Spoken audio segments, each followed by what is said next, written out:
JP నడ్డాకు ఘనస్వాగతం పలికిన గంకల కవిత అప్పారావు యాదవ్.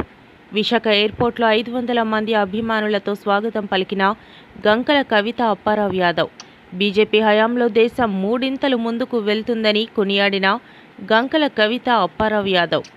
సారథ్యం ముగింపు సభకు విశాఖ విచ్చేసిన బీజేపీ జాతీయ అధ్యక్షులు జేపీ నడ్డాకు జీవీఎంసీ 48వ ward corporator, BJP floor leader, standing committee member Gankala Kavitha Apparao Yadav ఘనంగా స్వాగతం పలికారు. విశాఖ ఎయిర్పోర్ట్లో 500 మంది అభిమానులతో ఆయన ఘనంగా స్వాగతం పలికారు. జేపీ నడ్డా నేతృత్వంలో బీజేపీ నాయకులు, కార్యకర్తలు ముందుకు వెళ్తున్నారని కొనియాడారు. బీజేపీ సర్కార్ పరిపాలనలో దేశం మరింత ముందుకు వెళ్తుందని కొనియాడారు.